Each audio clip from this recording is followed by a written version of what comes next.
everybody, and welcome to another All the WrestleManias, the podcast. I'm your co-host, Tim Hackman. And I'm your co-host, Rich Sigwald. And we're back in the studio today. We're really excited. We're going to talk about WrestleMania 21. It's in our name. It's what we do. We're excited to continue our series of WrestleMania reviews from this show from April 3rd, 2005.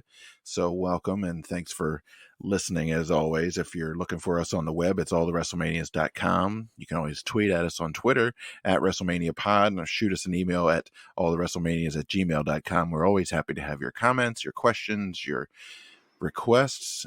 We've got, we did a King of the Ring episode recently, a part of our We Were There series. Rich attended that one way back in 1994 when he was just a wee little lad. So we had fun talking about that one.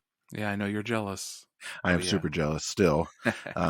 Trying to figure out how much these fellas weigh, like good old Art Donovan. I'll tell you something, Art Donovan. And what else? What other episodes do we have coming up? I've sort of lost track, honestly. We've got a few good ones. Yeah, I think we're going to look at Wrestle Rock 86. Oh, right. Yes. That card looks amazing, and we're going to delve into the AWA a bit. That looks fun. And I think we were going to look at a VHS that was put together by WWF way back in the day called Smack'em Whack'em. That's a great title. It's got a great title, and it's got a great main event on it of Bret Hart versus Ric Flair. Hot damn. And that was requested by Nick, as always, who we love and adore and thank always for listening.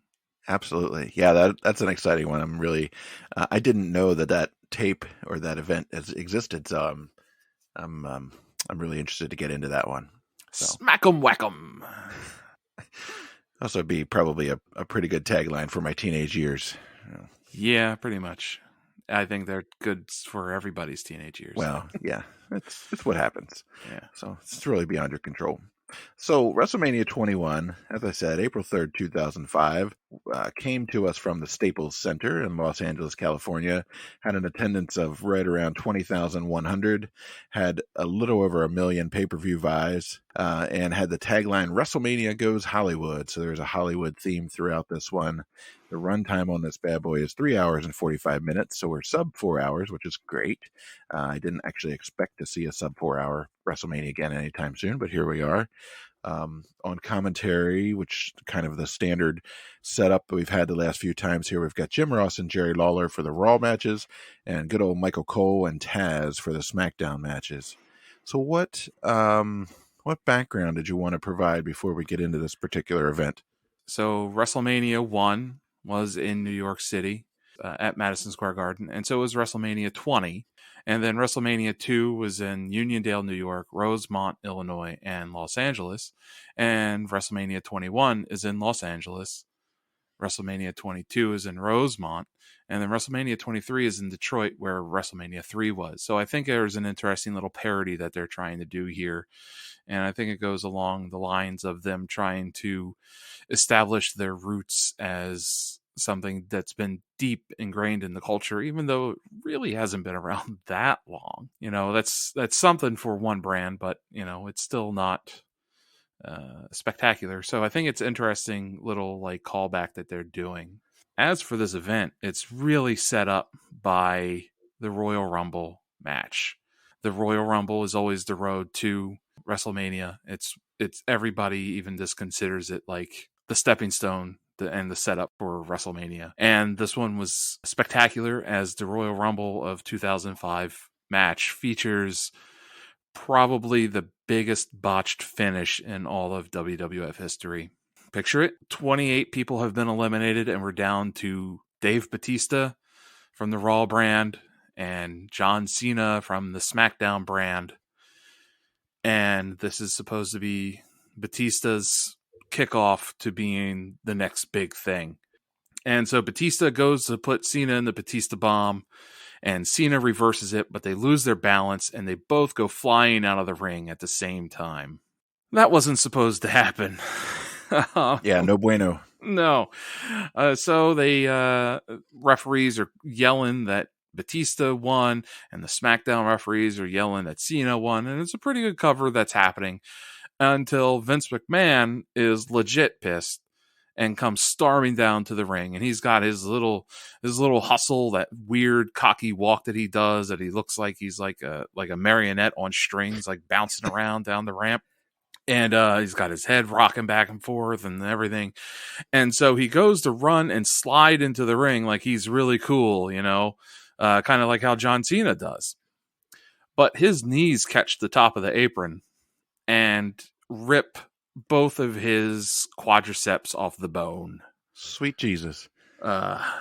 And so now you have this amazing scene of Vince McMahon in horrible pain, screaming at everybody, but is sitting in the corner. He can't stand up. He's just stuck sitting, and he's yelling for them to restart the Royal Rumble, but he can't get out of the ring.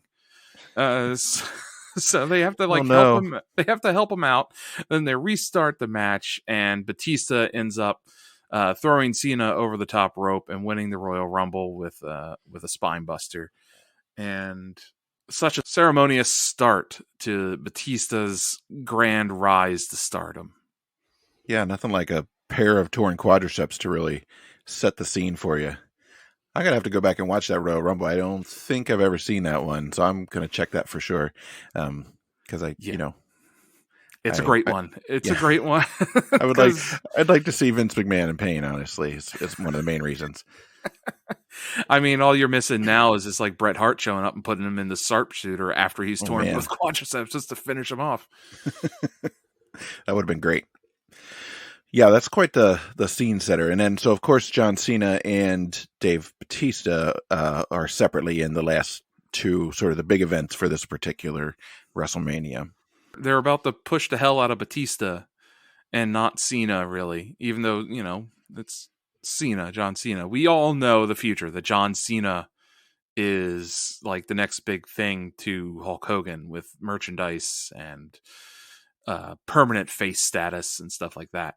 So it's interesting that they don't see that yet in Cena, it feels like, but they think that Batista's that. So yeah, I mean, John Cena's sitting right there. I mean, I think I sort of understand it. I think because Batista looks more like what Vince always wanted his stars to look like, right? He's huge, he's muscle bound. John Cena's a little bit shorter. I mean, he's ripped, obviously, but he's not that like gigantic specimen that Vince was always looking for. He's also, Batista's covered in tattoos, so he's kind of, I don't know, he's got a cool look. I think I get it, but I mean, when it comes to like their work and stuff, obviously one of them has stood the test of the time, and the other one has not really. Yeah, and we're in the era of where the personality and the mic skills are far more important now than any kind of ring presence. I mean, you got to put on a good match and not hurt people and stuff, but the fans are really reacting to what you're saying. Because, I mean, Stone Cold is still around. He's not wrestling. But he's still a huge name in WWE in 2005, just because he's an on-mic presence. Yeah, he pops up at the beginning of this one. Maybe this is a good segue. There's sort of a succession of really cheesy movie scenes where they've put WWE superstars into various scenes. I thought the best one was Booker T and Eddie Guerrero as Jules and Vincent from Pulp Fiction. Batista does a passable De Niro impression from Taxi Driver. And then the last one is a scene from Gladiator. Then the part played by Russell Crowe is Stone Cold. He turns around. There's a big reveal. It's really dumb, honestly. But again, it gets a huge pop even from the crowd for this stupid ass, kind of Hollywood nonsense. Just because it's Stone Cold, right? And he's right there. Lillian Garcia sings "America the Beautiful." She's a longtime announcer. She's only recently sort of left the company. I really like her, actually. So she does a fine job. She's very sharp through this, and it hurt me a little bit, but it's okay. It wasn't god awful, but it was definitely like she was out of tune, and that's okay. That's okay. It's a big crowd, and she was very young and new, and suddenly it kind of felt like the Mean Gene Okerlund suddenly being forced to sing the national anthem. Yeah, kind of thing. Yeah, somebody didn't show up. Quick, get Mean Gene out there. Oh. And I just want to point out that because of math, this is technically the 20th anniversary of WrestleMania, this one. Right, because there's no WrestleMania 0. It's like the Millennium in 2000. Yeah. So How much do you think the WWE paid for the rights Oh for my all God. those movies? I don't know. There's a bunch of them. Forrest Gump is in the mix there. What else was on? Was Ric Shawshank? Flair and Triple H were Braveheart. Yeah. So dumb. Oh, so dumb. Yeah. Uh, Forrest Gump. Eugene was in Forrest Gump. yeah. I really liked Eugene, by the way, but You did? I did. I Oh didn't. no. I felt offended by like his character, but his ring work was always great. I thought so. Oh man. I enjoyed his wrestling. This is kind of in the period when I wasn't watching much, so Eugene was a surprise to me when he shows up at this event, and I have some thoughts when we get there.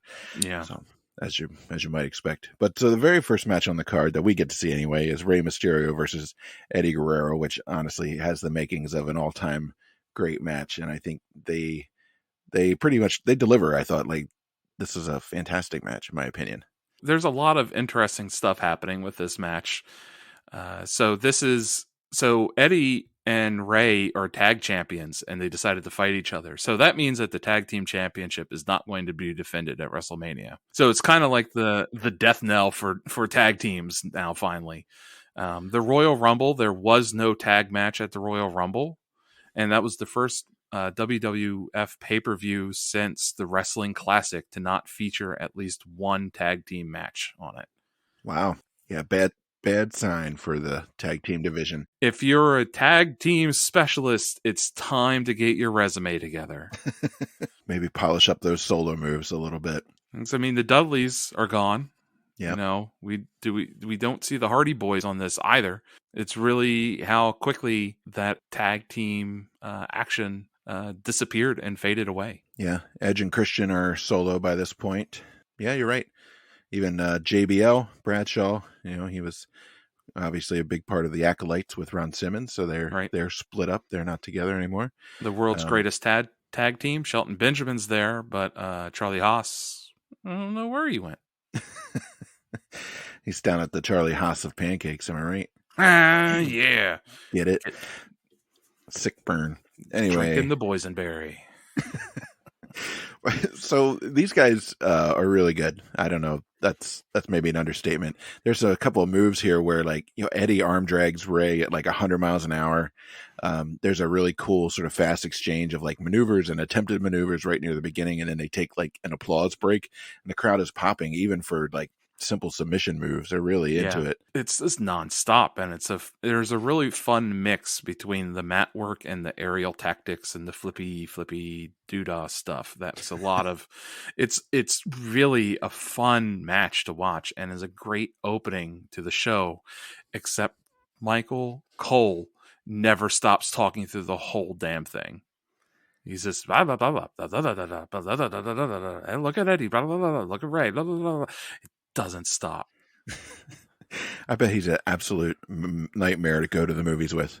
Oh my God, he's got to do play-by-play of everything. Yeah. Why is he going in the basement? There's nothing down there. I bet there's nothing down there. We shouldn't go down in that basement. I wouldn't go down in that basement. Do you think you should go down in the basement? I don't think so. Hey, shut up, Michael Cole. And while we're talking about commentary, Taz calls it the 619er. The 619er. I like that. Because he's on the CB with the trucks. Yeah. Your trucker culture stuff is coming back. Yeah, here it goes. There's a really crazy corkscrew move from Ray. He does this like diving corkscrew over the top ropes and lands on Eddie, who's down on the floor. And then Eddie turns around and does two backbreakers on Ray in a row. They're like just brutal. Yeah. And the crowd goes, oh, both of the times he does that. Yeah, it looks like he's going to snap him in half. Like I swear, like Ray's ankles hit the back of his head over Eddie's knee. It's like, ooh, folded completely in half. It was fantastic match. Great way to start the show. It's about 13 minutes long. There's a real quick surprise ending, and the two guys shake hands, sort of, cementing they're still friends. There's a face versus face, no hard feelings. Really great start to the show. Yeah, definitely. There's a promo with JBL and the USA champion. Who was that, actually?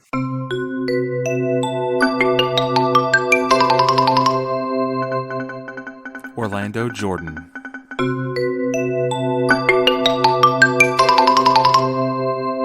And Flair and Triple H. I don't know what we're talking about. The only thing I could pay attention to was that Triple H's championship belt says the word triple and then the letter H. I saw that. I couldn't stop staring at that at all. Like, listen to Jim Cornette talk about Triple H because, like, Vince Russo said that Jim Cornette was an idiot for saying that Triple H would never draw money. And Jim Cornette is like, that's not what I said. I said Hunter Hearst Helmsley would never draw money. He has to somehow, and like organically, he became Triple H. And that's when he really took off, that Hunter Hearst Helmsley was never going to do it. But Triple H, it's cool. It's easy to say, would take off. But Jesus Christ, his championship belt literally says the word triple and then H. Like, Yeah. So do you think when Triple H like tries to look up Triple A in the phone book, he looks under T instead of A? That's a good question. Which, by the way, I have to tell you that my uncle doesn't call it Triple A. He says it's I had to call 3 A's to fix my That's what flat my tire. mom used to say. My mom used to say the same thing. Really? Maybe it's a generational thing. I guess maybe, but that's really funny. It's like 3 A's. What the hell? Oh, Triple A. That's what Oh, he's you mean Triple A? Yeah. Well, that's I had to go down to the 2 A's meeting because my drinking got out of hand. You're a single A. Well, why is AA and not double A? And why is the battery double A and not AA? Because Arn Anderson already copyrighted double A. He got double A. He trademarked it. This is some heavy language shit. It is. Also, Triple H's facial hair. Suspect. Like it's so like it makes me feel dirty looking at it for some reason. Like because he's got like it's kind of like the Hulk Hogan a little bit. He's got the sideburns that's connected to the mustache, but no beard. Right. So like he shaved the chin, but everything else is there, and it's just 70s porn trucker look kind of. I was going with metal biker. I was thinking maybe he was taking tips from Lemmy. Oh yeah. Later. That's actually probably a good call that he's trying to look like Lemmy because, Lemmy sings his theme song. I'm really glad you put that together for me. I appreciate it. Yeah. No, it's his facial hair is highly suspect. I didn't appreciate it at all. Speaking of things I didn't appreciate, the next up is the Money in the Bank ladder match. This is our first Money in the Bank thing at a WrestleMania. The concept was relatively new, just kind of came around. I don't know that this was necessarily the first Money in the Bank match. I don't believe it was, but it's the first time we've seen one at a WrestleMania. I think it actually is the first. Is it the very first Money in the Bank match? Let's Google that real quick. All right, you ask Wikipedia while I run down the participants. So this is Edge, Chris Jericho, Shelton Benjamin, Chris Benoit, Christian, who was there with Tyson Tomko, who I don't remember, who was huge. Nope. And Kane, well-known ladder user, Kane. One of these things is not like the other. One of these things does not belong. Spoiler alert, it's Kane. Yeah, but Kane puts on a hell of a show anyway. This is indeed the first Money in the Bank match. The very first one. Imagine that. You heard it here first, folks. And so this match also involves the Intercontinental Champion. So the Intercontinental Championship also will not be defended at this WrestleMania. It's a bunch of bullshit is what I'm coming around to. Yeah. Right away, we know that there's going to be a lot of ill-advised spots here. Lots of people standing around waiting to be jumped on. Lots of OSHA violations. And there's a few things to call attention to. I think Shelton Benjamin actually surprised us both with some of the stuff that he pulls in this match. He's like, man, he's all over the place. He apparently has no fear. Yeah, so he was the Intercontinental Champion at this time. Okay, because that dude deserves it because he works his ass off in his match. He does a spot that's it's actually on my list possibly for an oh shit moment, and he does a T-bone slam onto Edge from the top of the ladder that I cringed, I shook, and I couldn't look away. Like, oh my god. I don't remember Shelton Benjamin being that hardcore. Like, I don't like, holy shit, dude. He'd been hanging out with Bob Holly or something. I don't know. He power bombs Jericho off the top of the ladder at one point too. I'm like, what in the hell is going on? Chris Benoit is here, so he's always going to act like a maniac. He German suplexes Chris Jericho while Jericho is like holding a ladder, and Jericho throws it back over his head. That was great. Benoit reverses Kane's chokeslam into a crossface. Yeah, beautiful. Oh. He's also wrestling with a bunch of ugly stitches over his eye. It looks really nasty, and it kind of like, I don't think they quite pop, but they definitely start bleeding around the edges before this is all over. Yeah, and Kane then locks Benoit's arm between the ladder legs at one point and starts smashing on Benoit's arm.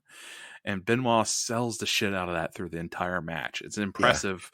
You don't see guys, for as long as this match goes, remember to sell something like that forever like he does. So Yeah, because even on his spot very near the end where he's climbing up the rope to do his, he climbs up the corner and then onto the ladder to do this like crazy diving headbutt thing. He's holding his arm the whole time. He's making his way up that ladder. yeah, and so we had Michael Cole who wouldn't stop talking in that first match, but we have JR in this match that leaves room for the action to breathe, and therefore you can actually remember the things he says. So JR at one point says Christian has eaten more ladder than what the law should allow. I I don't know what that means, but God damn it, JR, that's a brilliant line. Does the law specify how many ladders you should eat? I I should know that. I work with the law, so Yeah, look that up, would you? I I should check. I did note that Jerry Lawler says it's like open house at Home Depot. That made me laugh. It's good. Home And Depot's always open. They don't need an open house. It's a store. But anyway, JR also references Stinger Splash at one point, which I appreciated greatly because now that WCW has been folded into the mix properly and completely, now JR is throwing in more old school references that people, the older generation, can appreciate. So yeah. This is a bit of a spot fest. I mean, there's if you like this sort of thing, you'll like this match. I don't particularly care for this kind of thing, but I did find there's plenty of stuff to kind of keep you interested. yeah, there was a moment that made me laugh really hard, and it was like right after Benjamin does that T-bone slam on Edge off the top of the ladder, Jericho then notices that they're laying there, and so Jericho just pushes the ladder over on top of both of them. Just insult to injury. Yeah, pretty much. Jericho has a really unfortunate like black beard here. I didn't. Yeah. Speaking of facial hair, we didn't appreciate. It's not a good look.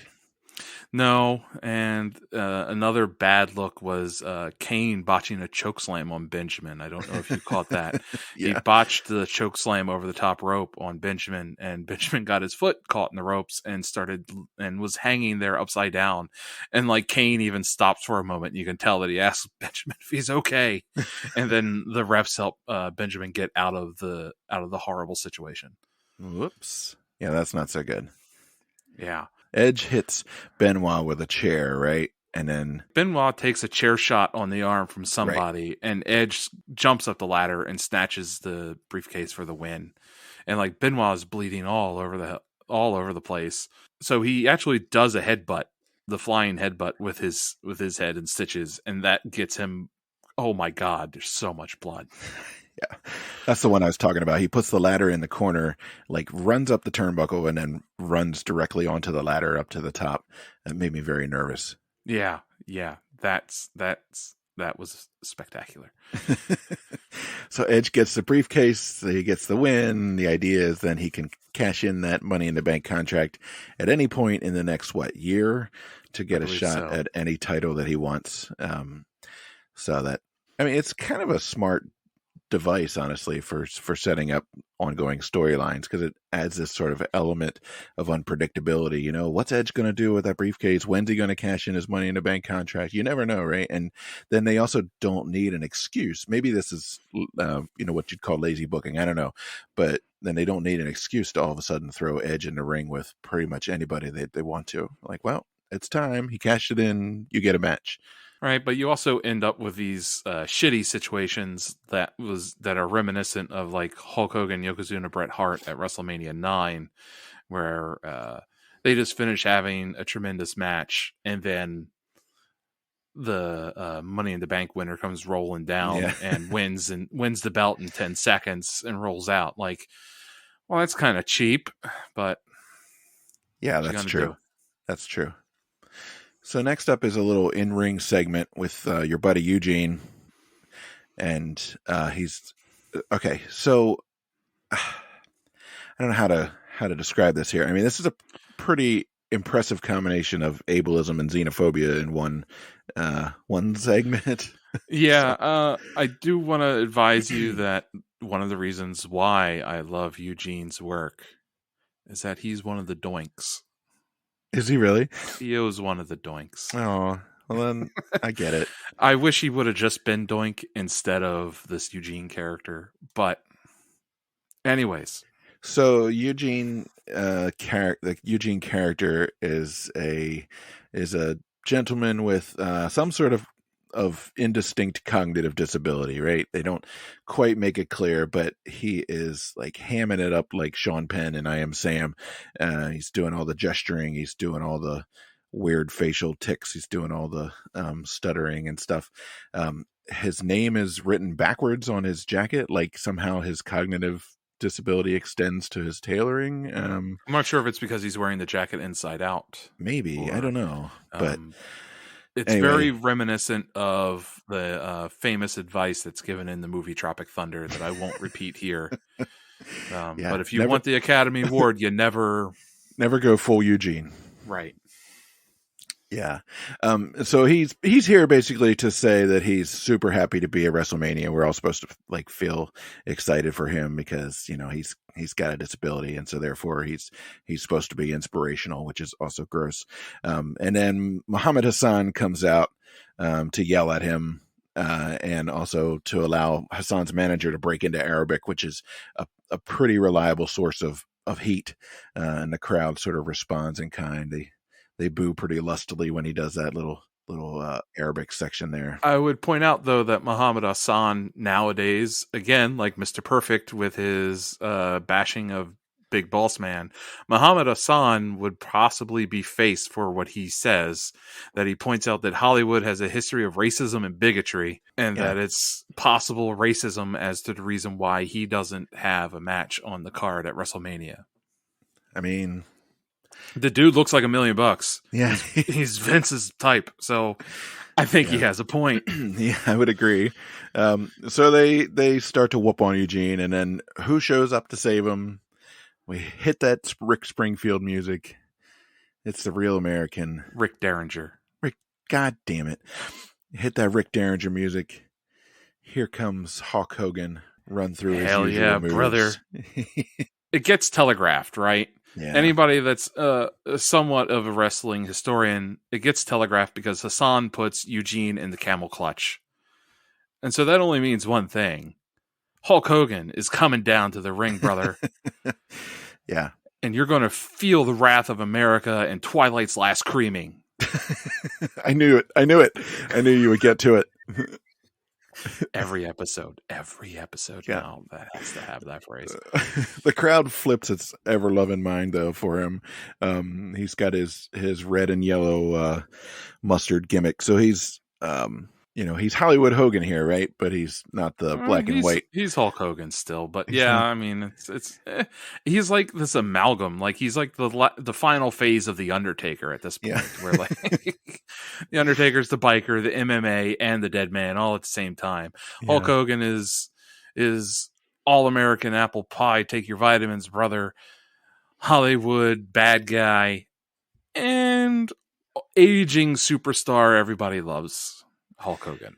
It's the final evolution of the Hulk Hogan Pokemon. Right. So anyway, he saves Eugene, does his pose down. The music just keeps playing and playing and playing. He's hamming it up. So the other tip off is that he was inducted into the Hall of Fame the night before, which I think they gave you a clip of a little bit earlier in the show. So he's in the area, right? And the crowd has to be expecting him at some point. Yeah, he's in town. He's in town. Also, it's in Hollywood, and he friggin' lives there, right? Oh, no, he lives in Tampa. Never mind. Yeah. I don't know what I'm talking about today. I'm all over the place. Too much cold medicine, apparently. All right. Anything else to say about Hollywood, Eugene?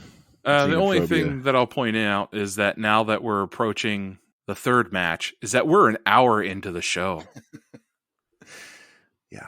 It takes an hour to get to the third match of this WrestleMania. We're in the modern era now. So next up on the card is The Undertaker versus Randy Orton. Randy's in his legend killer phase here, so he's been going through a bunch of old guys beating him up. He beat up Harley Race. Let's see, he beat up Ric Flair. Did he beat up Ric Flair? Yeah, I think so. I mean, this is after the Evolution breakup. He's beating up all the old guys. And the only one that he hasn't beaten up is his dad, Cowboy Bob. And they show one clip of Cowboy Bob confronting the Undertaker to go easy on Randy, and just for them to gang up on the Undertaker, obviously. But it is more engaging. Just the Cowboy Bob Orton and Undertaker interaction is far more engaging than anything I've ever seen Randy Orton do. Yeah, I thought that was actually a really good segment. I thought Bob Orton's acting his ass off. Yeah, and his arm's still broken. His arm is perpetually broken. So that nagging injury just won't heal.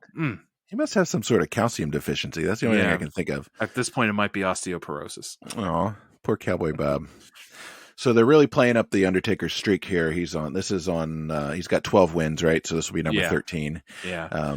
His voiceover promo is cheesy as hell. Yeah. Before the match starts. And the Torch guys are back. Yeah. And I'm pretty sure one of the Torch guys was Rikishi. You could see his face. Really? I'm pretty sure it's Rikishi. There's one Torch guy that's a little bit bigger than the others and looks a bit Samoan. They must have had a call out. Look, we need a replacement left torchbearer number 4. Get in there. Yeah, I know at WrestleMania 20, Dr. Tom Pritchard was one of the torch bearers, and he was backstage, and they're like, "We need torch bearers," and he was like, "I'll do it." So they throw him out there to do it. Those torches look really unsafe. Yeah, they don't look good.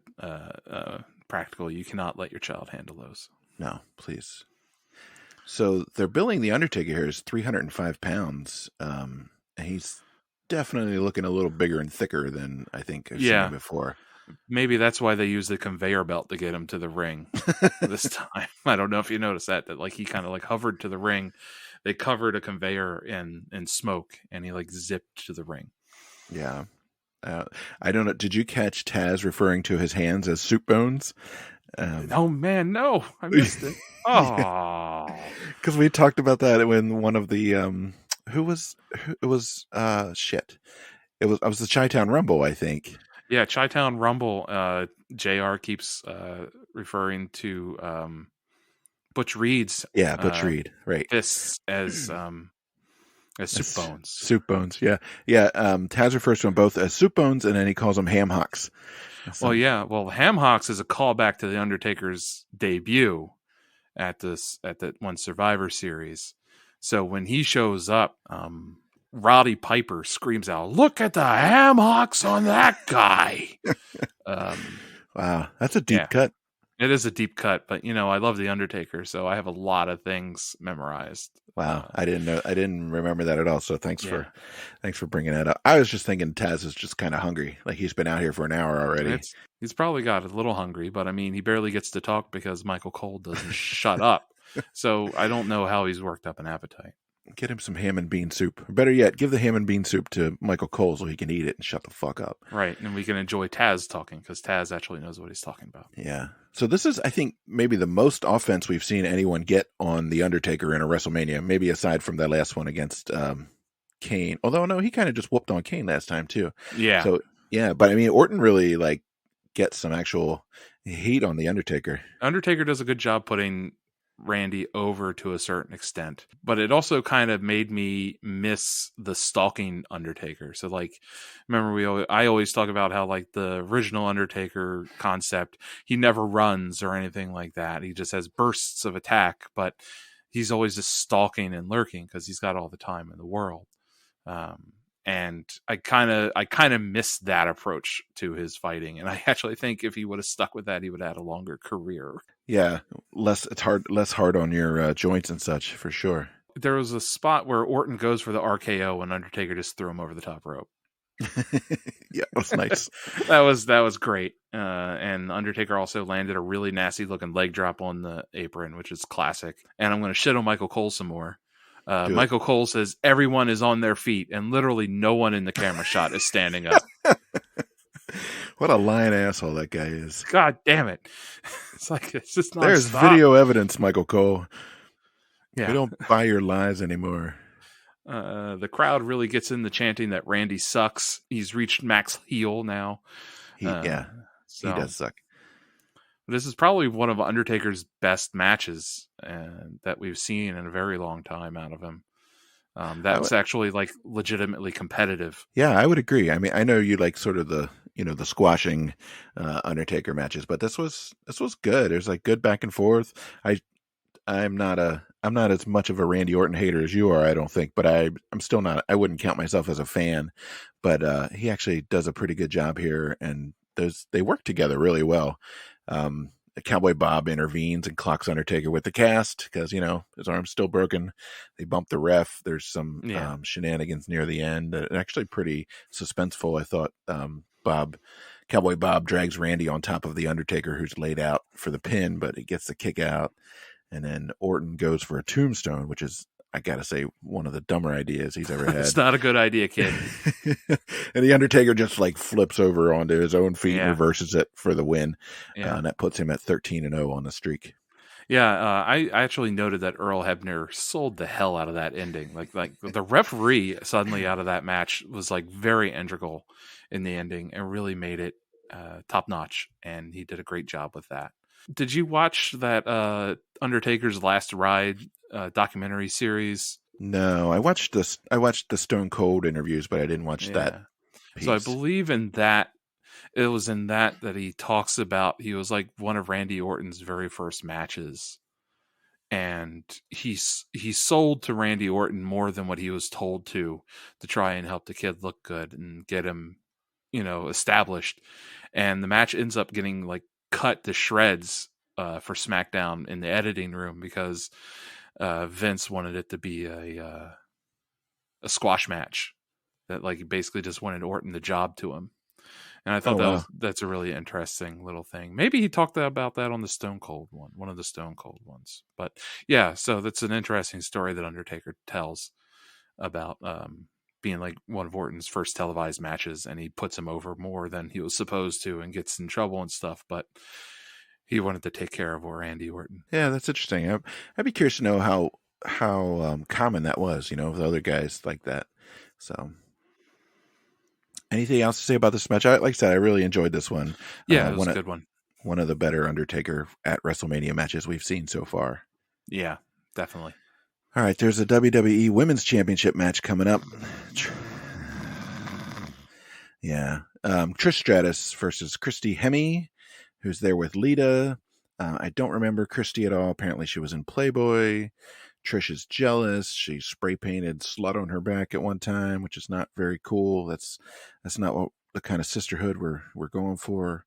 I will say this is more of a actual match than that abomination of an evening gown match that we saw at the last WrestleMania, but there's not a whole lot here to recommend. No, that's only because Trish Stratus is involved in this match.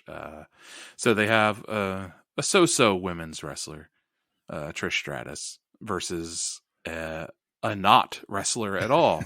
Right. And I'm pretty sure that the finish was botched because I'm pretty sure that ref counted to 4 and she kicked out on 4. And I think Trish forgot to kick out or something. And he just kept counting. Yeah, I don't know what happened there. It was kind of weird. But yeah, Trish retains. Well, actually, I think women actually get till 4. It's like on the golf, when the tees are like a little bit further close, they get a 4 count instead of a 3 count. It's like I'm not sure actually about the rules. So Christy, I noted, actually went on to some success at TNA wrestling, but I don't care. Next up, Kurt Angle versus Shawn Michaels. I'm kind of mad because I enjoyed a Shawn Michaels match. Yeah. And I'm not really happy about it. We shouldn't be. But we have to acknowledge, game has to recognize game, right? So, yeah, because we're good. Credit where it's due, right? Yeah. Shawn Michaels and Kurt Angle put on a hell of a match here, and this is going to be the 3rd WrestleMania in a row where it's just like, holy shit, Kurt Angle! Why? I now have like a series of fantasy matches running in my head at all times that I want to see Kurt Angle in. Yeah. And it makes me makes me angry that I didn't appreciate him better when I was younger, but I think this is because Kurt Angle was such a damn good heel Right. that it makes you ignore that he was actually an amazing in-ring talent. He's really fucking good. Like, maybe that's probably obvious to people who were paying a lot more attention at this time. But like going back and watching these WrestleManias, like you said, the last this is 3 in a row, or just 4 in a row, where he's like one of the highlights of the card and really saves the card from being kind of extra crappy, like just by the virtue of his abilities. So, and I think so what's interesting with the story of this match is, they're really playing up, Kurt as the legit athlete, the shooter, the NCAA, the Olympic wrestling champion, all that stuff. And how Sean is, kind of the flashy, Mr. WrestleMania. He's the sports entertainer, right? He's all the flips and the flying around and all that stuff. And so, the expectation that they're setting up in the pre-match, and as they're sort of making their entrances, is that it's going to be sort of a clash of styles. But Sean's approach is to basically try to shoot on Kurt, right? Like, I mean, shoot, Yeah. in quotation marks. He's not actually, he's trying to take Kurt's approach to Kurt, mat wrestling, like headlock takeovers, arm bars, sort of ground control stuff. And it's really smart. Like, I don't know who came up with that approach. I'm going to just go ahead and say it was Kurt, because I don't want to give Sean credit if I don't have to. But it's kind of brilliant. This is the first time that I've ever heard the phrase catch as catch can being referring to Shawn Michaels. And I don't understand, like, this might have actually even been like the earliest reference I've ever heard of that term for professional wrestling style. And I'm still quite not sure what it means. Well, I think it goes back to the real origins of the sport, right? And the sort of the dock, the guys like the shoot wrestling on the docks, and those kinds of things, right? And the holds and the submissions and the controlling your opponent, and the throws and those kinds of things. Yeah, but catch as catch can just means that you do anything necessary to win. From everything that I've looked up for definition of catch as catch can, and one, I had to figure out what the hell they're saying, because everybody always says it so fast, as like catch a catch can. Like, is that a martial art? Catch a catch can? Is that this one I haven't heard of? But yeah, they refer to Shawn Michaels as a catch as catch can specialist, and I don't know if that's just trying to put like a legitimate sounding name onto a professional wrestler that isn't classically trained in amateur collegiate style wrestling, that doesn't know the Greco-Roman tradition, or like what is happening with that? So I think the sort of the definition is kind of the what do I want to say, sort of a traditional style, like kind of like involving some of the collar and elbow stuff, but then also like the submissions and holds and hooks and those kinds of things. But Shawn Michaels is not one of those wrestlers, right? Like, No. Kurt Angle is one of those wrestlers. I mean, he's a traditional, Olympic style wrestler, but he's also, like, again, he's got submissions, he's got holds, he's got throws, he's got all those kinds of things. Shawn Michaels is, I don't know how you would describe, like, a freestyle wrestler, like, and he's not that at all. Like, and they're talking about his approach in this match is catch wrestling, but that's not what he does.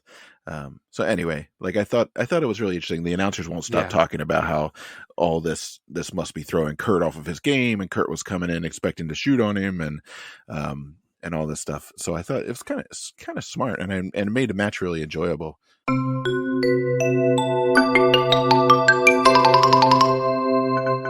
According to the Idiom Dictionary on writingexplained.org, the phrase catch as catch can comes from an old style of wrestling that allowed participants to use many moves not usually permitted in wrestling.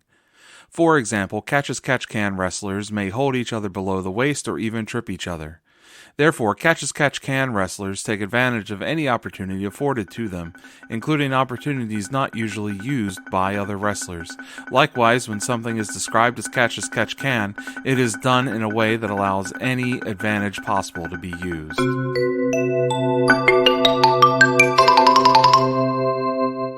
We see that Angle can do it all in this match. Shawn does a good job, and yeah, okay, great. But Angle, we see that Angle can tell a story. We see that Angle can shoot. He can bump.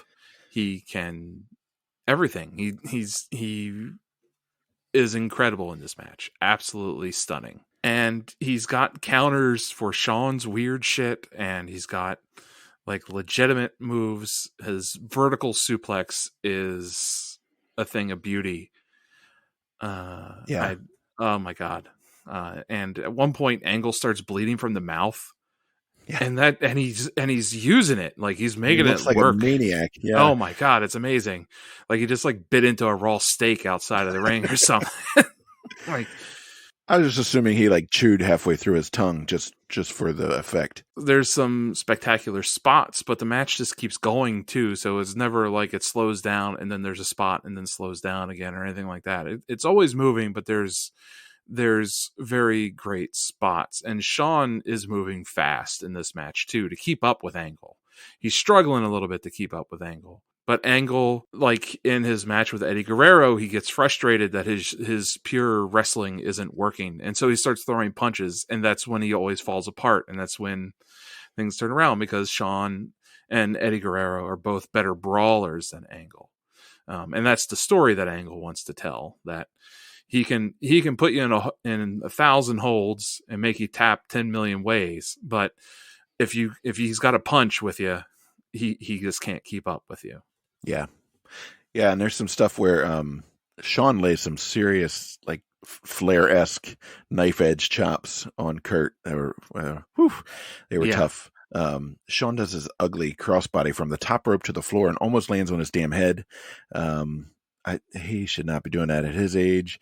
He also does a springboard from the second rope, like backwards, to kind of land on Kurt, who's laying on the announcer's table. That was really ugly. Yeah, and the table didn't break. No. And, oh yeah.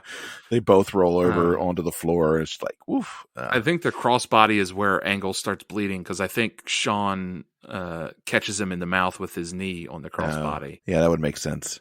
So they, when they're back in the ring, then Kurt gets that ankle lock on, and like it's not going right. Shawn's not tapping out, and Shawn keeps flipping him over and trying to roll up, and then he'll go back to the ankle lock, and then he catches an attempted sweet chin music and goes into the angle slam, which I always love that move. It's so great.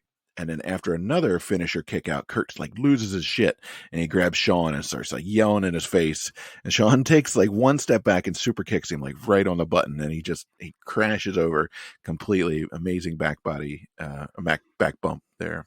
That moment is pretty amazing, because Angle had taken his straps down to show that he was meaning business earlier in the match, and at that moment he put the straps back up. Yeah. And then takes them back down again to like, he's really mad now. And there was also so Angle at one point does his angle slam of Shawn into the ring post, which looked hella tough. And that's another thing that Angle is so great at, is that he's still using these like legit moves, but in like a context of professional wrestling that makes them look hardcore and tough and dangerous, which is always incredible. Yeah, that crossbody was bad.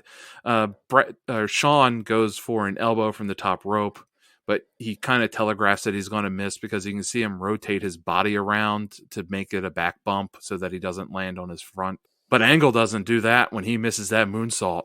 He goes for that moonsault from the top rope, and it's like a hard, straight belly flop right onto the mat. Like, yeah, whew, like how are you breathing after that? Yeah, he takes that one every time. He takes that one too. Yeah, like every match we've seen him do that that spot where he misses the moonsault. It's just straight down belly flop. It's insane. Yeah, and So then finally he gets Sean in the ankle lock again, and Sean is like wiggling around like a fish out of water in a boat, like that has been like a marlin losing its mind because it's been caught, and he's flipping around and shaking, and like Kurt has the blood coming out of his mouth, and he's like screaming. It's a hell of a visual that happens at the end of this match. yeah, it's really great. I swear he is in that ankle lock for like 3 full minutes. Yeah, It seems like it's forever. I was actually kind of Angle was taking a souvenir. he's going to take his foot with him. I was actually kind of surprised at the finish. I didn't expect Kurt to pull that one out. I thought they'd give it to Sean, but I was glad to see him get the win. Really spectacular match. I think really good story, really amazing athleticism. A+ for Kurt Angle. I don't know. One, I don't know why I haven't paid more attention to his stuff before, these last few. Yeah. And two, I'm sort of mad that I liked a Shawn Michaels match.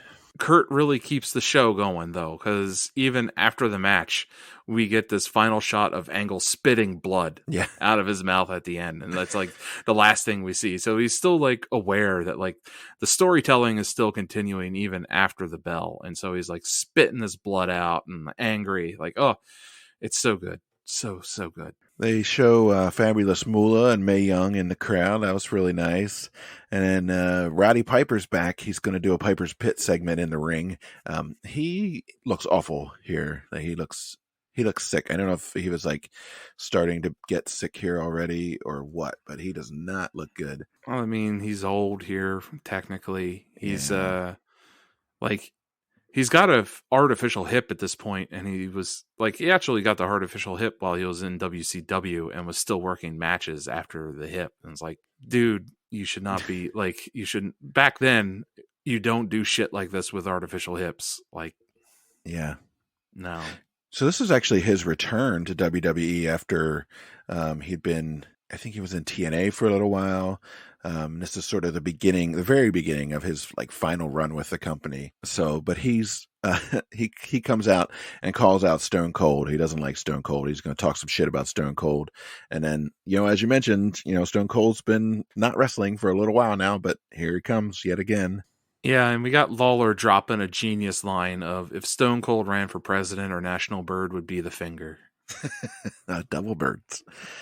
I feel like these two would have had a good match in their prime, Stone Cold and Piper. Like they're both like brawlers. They're both classic shit talkers.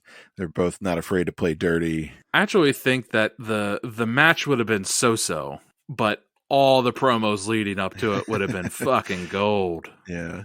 Oh my God, they would have been platinum. And like Piper is the only person to this day that handles the what chants perfectly. So like, the crowd actually stops doing them during this because he just keeps countering them. And like at one point he goes, "What are you, deaf?" Yeah. Like to the crowd. It's great. He just counters the what's like 3 times, and then the crowd stops. Yeah, no, he puts them in their place for sure. Yeah. So he and Stone Cold trade some insults. Austin talks about Piper's little dress, your little furry gimmick, your messed up boots, your little goatee. It looks like your cat run off. And then Piper retorts back, "When the red on the back of your neck was diaper rash." Nice. Love it. They're great. They're great together. Then they're interrupted by some jabroni who looks like Sideshow Bob. It's Carlito. Apparently his name's Carlito, yeah. That's Carlos Colon's son. Oh, fascinating. Yeah. Austin makes a comment about his little nappy head, which I don't know how I feel about that. Yeah. Yeah. And then Piper says, "Who the hell are you? You look like alfalfa." And I think he meant buckwheat. But again, I'm not gonna. Let's not correct him.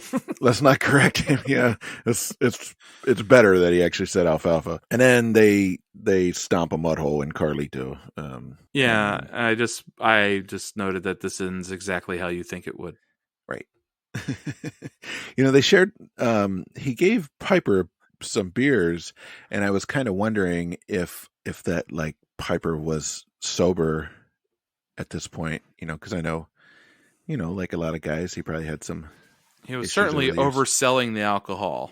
Yeah, he gives Piper a stun or two just for good measure. So the next match is actually a really interesting one. I was kind of looking forward to this once I saw it was on the card. Yeah, So this is Akebono, who was a legit sumo champion. His real name is Chad Rowan. He was born in Hawaii. He's 6'8" and like 500 plus pounds. He's one of the tallest sumo wrestlers ever, which is one of the things that really helped to make him such a big deal.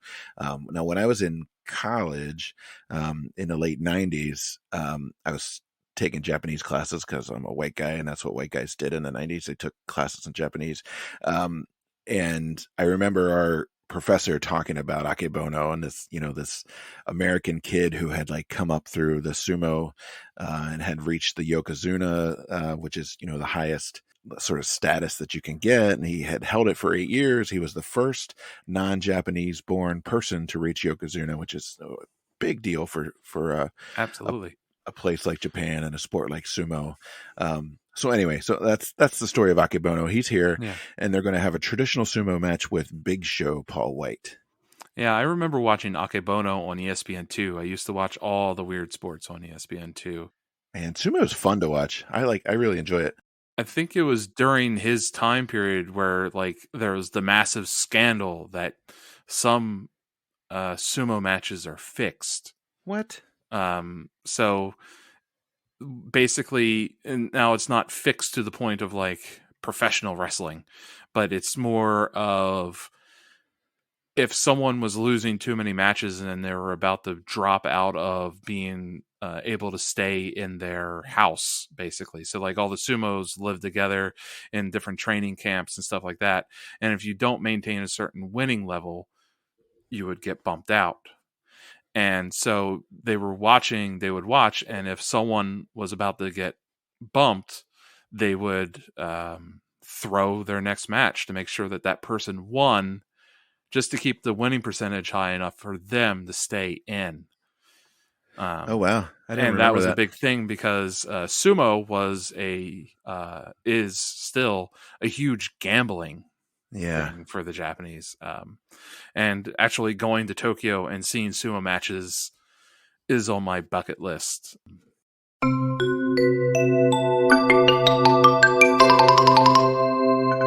As of 2005, at the time of this WrestleMania, match fixing had only been suspected in sumo wrestling. It was not until 2011 when an investigation into baseball gambling revealed that sumo wrestlers were fixing matches.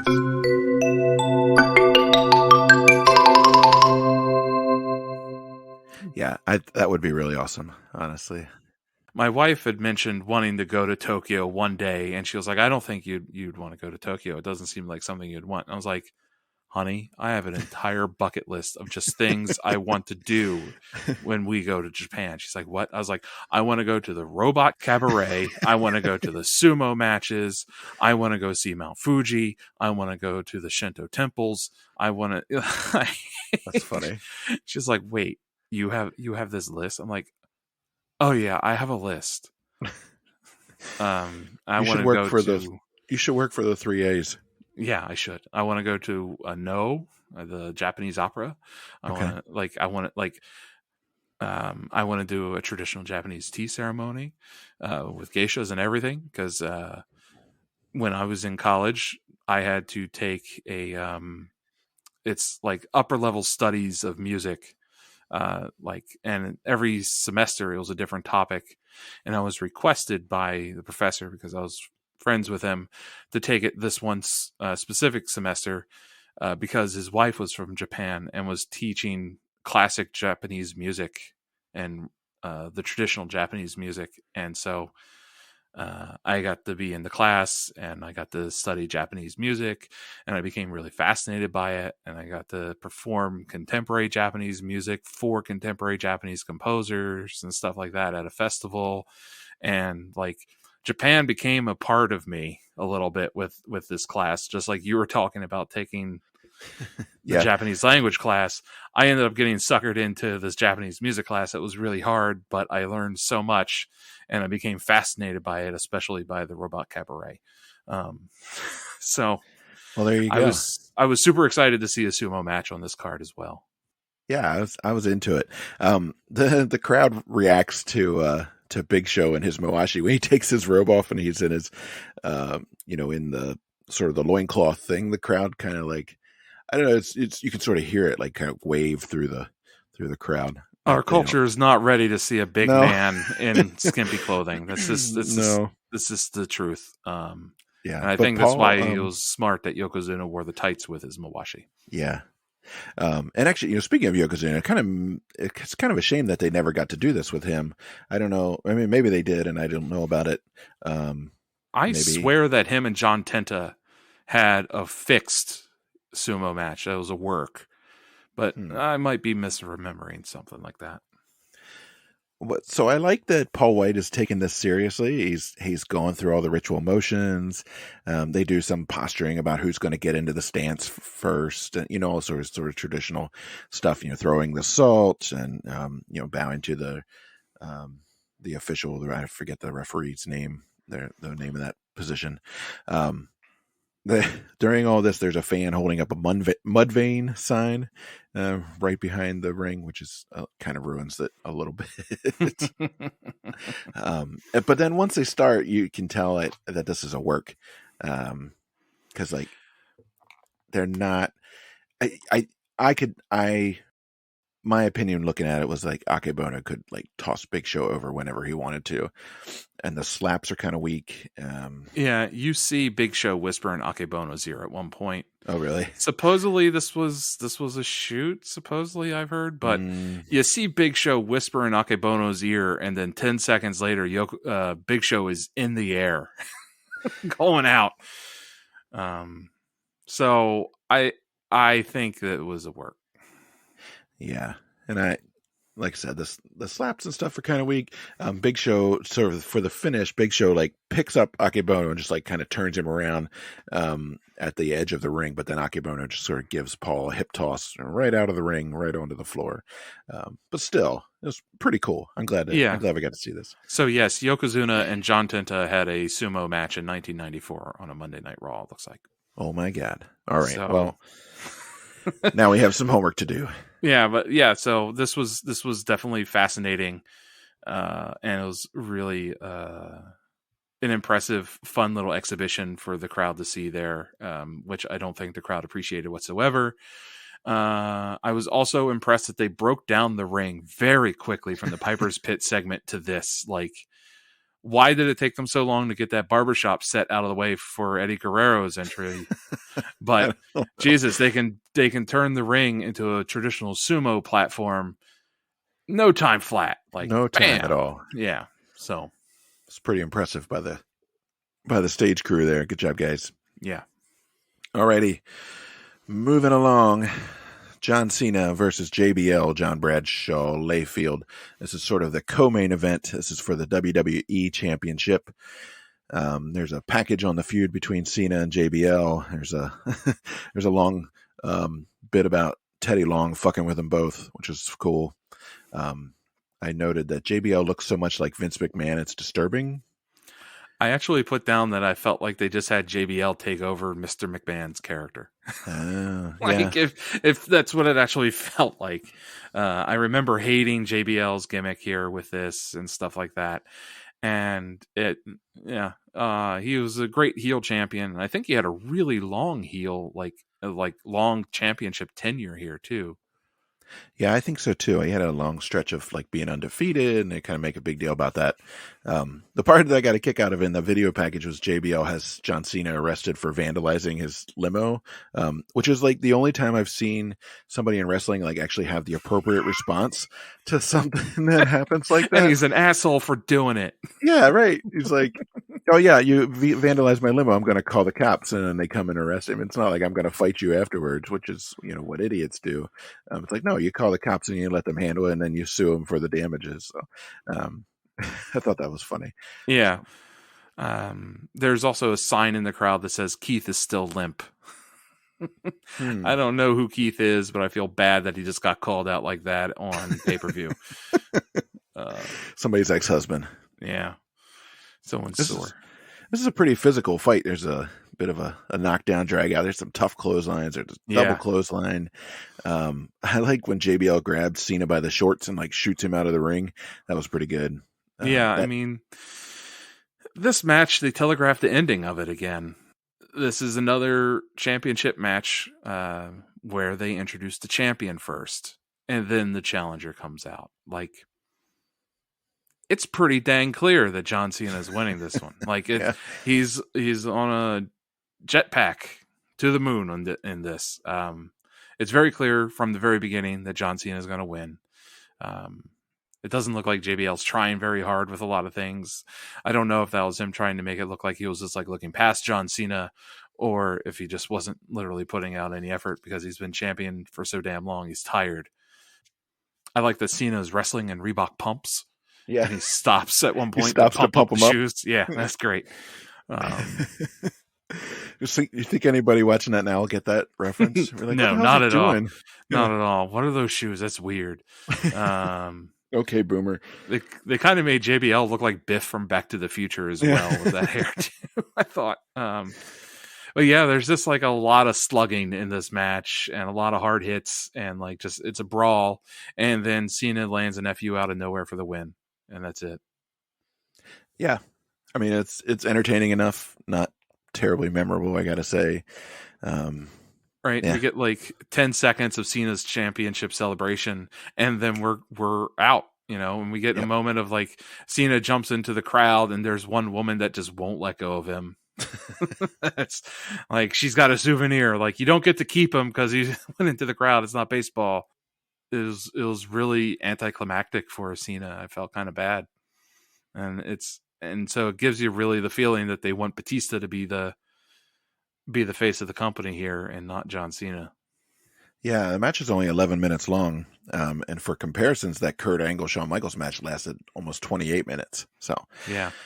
next up, we get to the Hall of Fame show, a little clip from the night before. And they, kind of run down all the people who were inducted. This is a big class. I mean, this is a like big, Yeah. as in big names. The Iron Sheik, Nikolai Volkov, Cowboy Bob Orton, Mr. Wonderful Paul Orndorff, Jimmy Hart, Rowdy Piper, and of course Hulk Hogan. He's introduced by Sylvester Stallone, and so Piper gets a huge pop for his thing, and he's introduced by Ric Flair. He gives a really awesome speech that they show little clips of, and then yet again, Hogan comes in and kind of steals the spotlight away from Piper and gets the main place. I mean, as he probably should, but like I don't know, I had mixed feelings about that. I like. I mean, it would have been shitty to not give Piper, in the same class, but then he also ends up playing second fiddle to Hogan yet again. Yeah, I mean, this is the WrestleMania 1 class here, right? Yeah. Pretty much. So, yeah, Hogan is perpetually there. We're still talking about Hogan in 2022, right? Yep. He goes into the hall. He went into the Hall of Fame 17 years ago. Man. And he had just been at WrestleMania 19 in the ring fighting. So it's hard to not think that he shouldn't get this due. He was more loyal to WWF than Piper was, even though they both went to WCW. Piper kept going to Hollywood and not wrestling at all, but Hogan never really left WWF while filming Mr. Nanny. He did the tie-in with No Holds Barred, and he didn't. He was still there with Santa with muscles, and don't forget Suburban Commando. I don't feel any animosity for Hogan getting the big boom, and it's fucking Hulk Hogan. That's why everybody's there, right, at the Hall of Fame ceremony. Once they said Hulk Hogan was going in at the Hall of Fame that year, I'm sure that's when the tickets sold out. Yeah. Well, as usual, Iron Sheik does a really awesome, sort of cuts a promo during his induction speech. He flips out and does his usual thing. The crowd loves it. I love it. And then, so you get the package, and then they come out for the live crowd, and they give each guy one of the divas as like arm candy to walk out with him, which is a little bit gross. But the only note that I took during this section is that Michael Cole says when Nikolai Volkov comes out, he says, "Nikolai defected from a communist country to become a legend here," which is not true. Nikolai No, Volkov. no. I mean, he is Lithuanian. He is from Lithuania, right? Yeah. But I don't think he defected to come to United States City. No.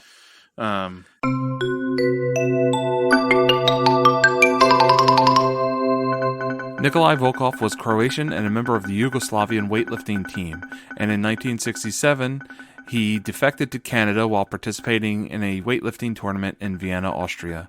Later, he began studying professional wrestling with Stu Hart in Calgary, Alberta, Canada.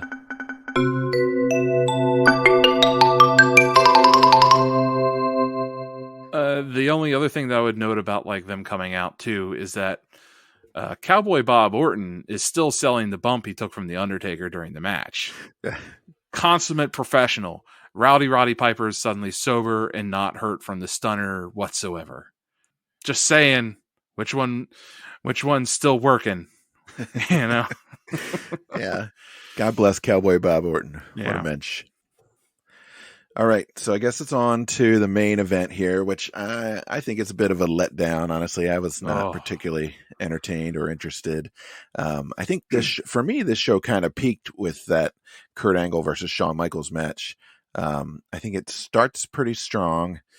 And then kind of climbs with the Undertaker and Orton, has a little bit of bump with the women's match, and then you get to that amazing Kurt Angle Shawn Michaels, and then it just kind of like the sumo is good, but it's also kind of like filler in a way, and then it's just sort of a downward slide from there. So it's Batista and Triple H. Triple H is with Ric Flair. This is the World Heavyweight Championship match. There's a long video package, of course. Triple H gets live entrance music from Motorhead. Which is cool. They introduced Triple H first again. Yep. Even though he's got the live band. He's got Motorhead. And he's getting introduced first. Like, yeah. So what do you think Paul Levesque and Lemmy talk about? Like, I mean, obviously they've got some common facial hair interests. They've got a shared love of Iron Crosses. What else do you think they chat about? They probably talk about their Nazi memorabilia. Yeah. Their favorite mix of Earl Grey tea. I never was a big fan of that game, so I would have liked if it were me, I would probably pick like Love Me Like a Reptile or something to come out. It's time to play the game. Love me like a reptile. Love me like a reptile. The thing I love about Motorhead, Ace of Spades guy. Ace of Spades. The thing I love about Motorhead is you never have to guess what the song title is because it's pretty much just yelled over and over again for like 2.5 minutes. Well, I mean, that's Bon Jovi has the same deal, and Bon Jovi actually says that it's intentional. That it's like, well, how do you get people to remember the name of your song? Well, you sing it to them right away. You sing the chorus first, and then you go into the verses. Yeah. So what's that Bon Jovi song about living on a prayer? What's that one called? Living on a Prayer. Oh yeah. Yeah. Speaking of things I forgot, I always forget that Dave Bautista used to have hair. And I always forget he's not green. Yeah. I always forget, or maybe I block out the belly button tattoo because it's ill advised. No, that looks painful. Yeah. It's a spring break move, right? It's like the dumb girl on spring break. I got to throw my belly button into the sun. Yeah, if you haven't noticed yet, listeners, we're talking about all this stuff because there's nothing to talk about with this match. For a very long period of this match, just nothing is happening. It's slow. It's boring. They're just looking at each other. They try to grapple some. They push. They shove. They hug. They throw down. Yeah. Triple H goes for the pedigree a couple times, but the pedigree takes so damn long to set up. You basically have to already have beaten the shit out of your opponent anyway to make it convincing. Because like no one's just going to let you shove their head between your legs and then hook both of your arms. You know, like, and he does one arm at a time too. So it's like, Jesus, dude, like it's like 4 things to set up. He's terrible at multitasking. No, but I do enjoy that with this title. So this title is still the traditional WCW title, NWA title, and I do enjoy that JR, when this title is on the line, continues to reference former NWA champs during the match. So he references Harley Race a couple times during Yeah. this match. So I enjoy that. Triple H repeats the exact same blading spot that Shawn does at WrestleMania 20, but it's just done outside of the ring instead of inside of the ring onto the ring post. Batista slingshots Triple H into the post outside of the ring off of the ring steps. And you can see that he swipes his blade across his hairline and he fucking blades. Yeah. Oh my God, there's so much blood. He's just, So, oh my God. I had, when we watched the last one, I don't know if you remember, but I was like, I did not see that blade at all. And you're like, oh, it's on his wrist tape, and he swipes his wrist across his forehead. And so when it happened this time, I'm like, oh shit, there it is again. Like I caught it Yeah, this time. it's the So exact same spot. yeah, Um, he bleeds all over the and place. yeah, it's a lot of blood. Like it's Carrie level of blood. Like it's bad. Then the ref at one point dives to take a chair away so that there's no disqualification. Flair eats a spine buster. It's really elder abuse, really, at this point. But the crowd doesn't get into this match at all until Flair gets involved. Like Right. once Flair starts making it a bit of a spectacle, then the crowd is like, yeah, this is great. And it's because Ric Flair is amazing and will make anything that he's around better. And so Ric Flair talks about how Triple H helped him get his confidence back and stuff, blah, blah, blah, blah, blah. But let me tell you something. Triple H was boring as shit until Ric Flair started working with him. And then still Triple H is boring, but you got Ric Flair running the show on the side, styling and profiling and being amazing at all times. Yeah. No, I agree. Like this match is boring. And then Ric Flair comes in to save the day. Batista gets the win, gets the championship. He's gonna be the WWE's new guy, right? And he's that's the direction they're going. Yep. They have hitched their wagon to the Batista horse here, even though his music is boring, his style is boring. His music is very similar to Kane's. I actually thought that they played Kane's music when he won, but it wasn't. It was Batista's theme. It's very similar. Even though he's boring, his finisher is a power bomb, which isn't that spectacular of a move anymore at this point. Because I mean, Diesel was doing it 11 years ago at this point as his finisher. Okay. Yeah. So Batista's champion. Yay. And that's how the show ends too, pretty much. Yeah. We're like, yeah. Well, there's a little video package of the highlights, as it were, right? And then, I can't watch it anymore. And then they call it a night. Yeah. So that wraps up the card for WrestleMania 21. Do you have well, I'm not even going to ask you. We know what the best match is. It's Kurt Angle versus Shawn Michaels. We're not going to oh my God, bore the people by going on and about that again. What was your worst match for this one? I mean, you saw this coming too. It's Trish versus Hemi. Yeah. I mean, only one of them is really a wrestler, and she's a subpar one at that. And they did nothing to make me care about this match. It just was. It's more of the WWE universe's objectification of women, basically just happening. They're trying to legitimize it a little bit here, but they got a long way to go still. Well, it's interesting that it's almost like sort of twin impulses here, right? Like they're trying to build up a women's division, and at the same time they're bringing in women who are like Playboy models, right? And there's in the package on Trish and Christy, one of the things is set in the ring, and like one of the props in the ring is like a blown up cover of the Playboy issue that she's in. So like, I mean, pick a lane, people. Like, but meanwhile, Lita is there with Christy, and Lita is sort of a legitimate wrestler, right? She's like got some actual skills and cred. So they're trying to kind of give Christy the rub by associating her with Lita, but that's not really the way that works. No, I it's funny though that they're now kind of supposedly doing that with all of their wrestling. They're not hiring wrestlers anymore. right They're hiring talent that they can then train into being wrestlers. They're hiring models and turning them into wrestlers, supposedly. personalities. Right. Sorry. Personalities and superstars. Yeah, Cody Rhodes is probably the only wrestler that they will ever sign again. Everybody else is just going to be, you know, a superstar. right. Cattle call talent, run them into the studio like, all right, you look like you could fight. And now you're going to be a superstar. And pretty soon, there's not even going to be matches on Monday Night Raw and SmackDown. It's not going to I, be there. yeah, they should just turn it into like a scripted drama or something. I don't know. I don't know what you would do for 3 hours, but it ain't cutting it as a wrestling program these days. Batman every week. The Batman. The Batman. Just play it every Monday at 9 Yeah. or 8. Or sorry, it's on at 8 now. All right. So, did you have a oh shit moment for this one? I don't know if I did actually. Yeah. So it was everything that Chris Benoit did in the ladder match. That's fair. And then, so pretty much it's a lot of the ladder match has it. Everything else on this card was kind of boring.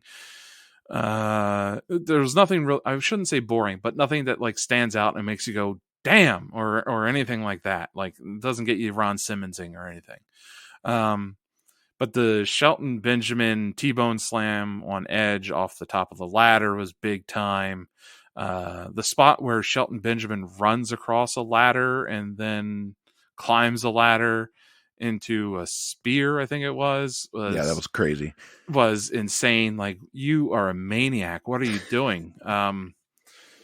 It's okay. You don't need to be, there's no hardcore belt at this time. Calm down. Like, Shelton, you should be winning real stuff, and you're the Intercontinental Champion, and you should be having a legitimate defense against someone good. Like, I would pay $1 million to have watched a Chris Benoit Shelton Benjamin Intercontinental Championship match instead of this other match. But I digress. This match had the oh shit spots in it.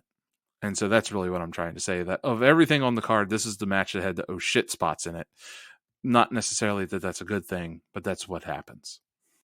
Yeah, it's the spot fest. So I think mine is actually, it's not that it wasn't that predictable, but it tickled me and I really enjoyed it, was when Cowboy Bob Orton comes out and clocks Undertaker with the cast. I mean, again, if you're paying attention, you obviously know it's on the way.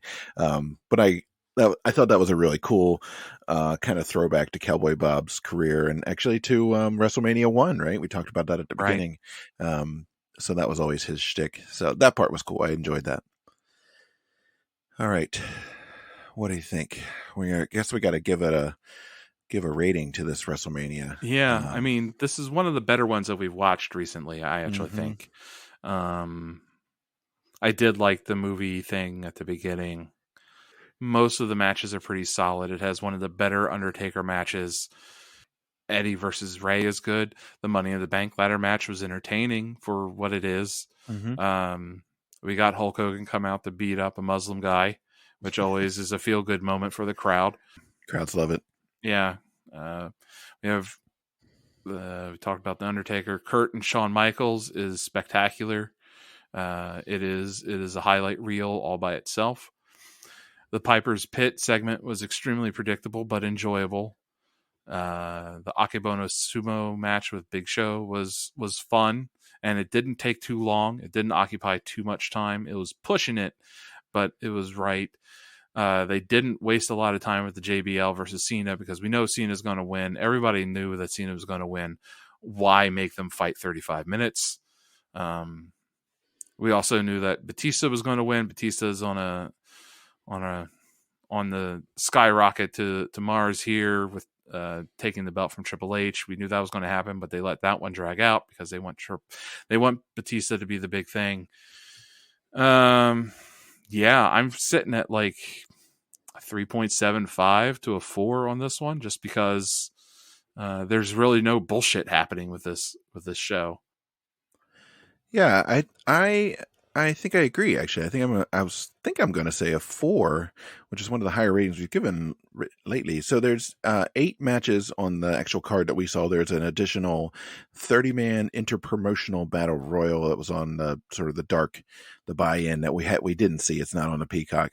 And of those 8 matches, yeah, I mean 1, 2, 3, 4, 5. 5 of them are really good. 2 of them are like fine but disposable, and one of them is bad. so Right. so I mean that's a pretty good percentage, and also I appreciate this kept it under 4 hours. There wasn't a ton of promos in this one in between the matches, which is kind of No. interesting. Yeah, they've abandoned that formula now pretty much completely. Where Yeah, if you go back and watch those early WrestleManias, it's match promo, match promo, match promo, match promo, match promo, and all yeah. those promos are filmed in advance, top secret. What? But yeah, they've kind of abandoned that, and they focused a lot more on this being a live production. It felt like with this show, But they aren't at the point yet where they've got like a billion in-ring segments to break it up and drag it out. There's really only right? 2 here. There's the Eugene segment and there's the Piper's Pit segment. And then the Hall of Fame is sort of a customary kind of thing, but it's more Yeah, of a at this point, they got to roll the old people out every time, and I actually like that moment. yeah, I do too. Even though like most of the crowd has no memory of ever seeing the Iron Sheik, Nikolai Volkov, Paul Orndorff, or Bob Orton ever fighting an actual match. That's because they didn't have the Peacock back then. No, and they also conveniently wrapped up the offensive moments all into one segment for us this time with Eugene and Muhammad Hassan. They just crammed it all together in one racist, xenophobic, ableist segment to just get it out of the way, because as we've discovered now with 21 WrestleManias under our belt, racism is the underlying theme of all of them. Yeah, there's got to be, you got to throw it in there, right? Or otherwise the crowd just won't know how to react and whom to root for. So, yeah, and when the Peacock gets around to editing shows, I know that they've been doing some selective cutting here and there. They could easily just chop this little segment out. Maybe just cut to the part where Hogan shows up. Just kind of make it a non sequitur. I don't know. You could do something with it. Alrighty, so that's a 3.75 for you, a 4 for me. Pretty good overall WrestleMania. I'm glad that we are continuing this series, and hopefully you all have a chance to watch it. If you do, shoot us an email at allthewrestlemanias@gmail.com. Tweet at us at WrestleMania Pod. You can find us on Facebook and YouTube and Instagram, and of course on the web at allthewrestlemanias.com. We're always happy to hear from you.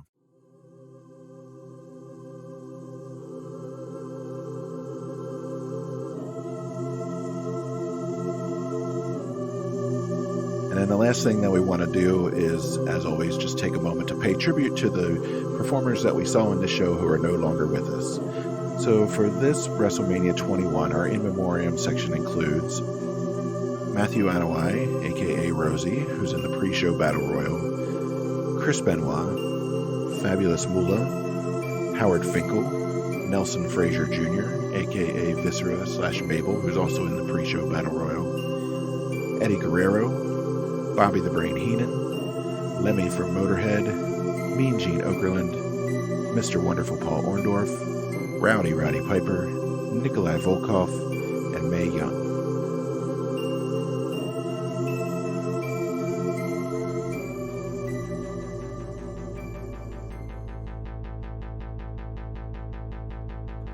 All right, that's our show for today. Thanks again for listening, everybody. I'm your co-host, Tim. And I'm Rich. Woo! And we will see you next time. So long, everybody.